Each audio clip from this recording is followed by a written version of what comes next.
അടുത്തത് പറയുവാനുള്ളത് ഋഷഭ് പന്തിന്റെ ഒരു പ്രമോഷനെ കുറിച്ചാണ്. ലിസ്റ്റിൽ പ്രമോഷൻ കിട്ടിയ ഏക താരം ഋഷഭ് പന്താണ്. BCCIയിൽ പൊളിറ്റിക്സ് ഉണ്ടെന്ന് പലരും വാദിക്കുമ്പോഴും കഴിവുള്ളവരെ തഴയുന്നു എന്ന് പലരും വാദിക്കുമ്പോഴും അവരെ തെറ്റു പറയാൻ കഴിയില്ല എന്നാണ് അദ്ദേഹത്തിന് ഒരു പ്രമോഷൻ കൊടുത്തതുമായി ബന്ധപ്പെട്ട് എനിക്ക് തോന്നുന്നത്.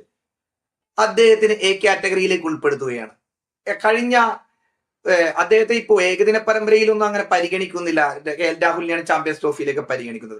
പ്രധാനമായും ടെസ്റ്റിലേക്കാണ് അദ്ദേഹത്തെ പരിഗണിക്കുന്നത്. 2020 പരിഗണിക്കുന്നില്ല. 2024 ഇന്ത്യക്കാകെ 3 ഏകദിന മത്സരങ്ങൾ ശ്രീലങ്കയുമായി ഉണ്ടായിരുന്നുള്ളൂ. ആർക്കും കഴിവ് തെളിയിക്കാൻ അവസരം ലഭിച്ചില്ല. പക്ഷേ അദ്ദേഹം ബോർഡർ ഗവാസ്കർ പരമ്പരയിലും ന്യൂസിലൻഡിനെതിരായ പരമ്പരയിലുമൊക്കെ വളരെ മോശം പ്രകടനമായിരുന്നു. എന്നിട്ട് അദ്ദേഹം പിന്നെ ഈ IPL-ലാകട്ടെ 108 റൺസാണ് 8 മത്സരങ്ങളിൽ ആകെ അടിച്ചു കൂട്ടിയത്. അതും 100-ൽ താഴെ സ്ട്രൈക്ക് റേറ്റിൽ. ഋഷഭ് പന്ത് ഏതായാലും ഭാഗ്യം ചെയ്ത കളിക്കാരനാണ്. പെർഫോമൻസ് ഒന്നും വേണ്ട. അദ്ദേഹം പമ്പരം കറങ്ങിയ അടികൾ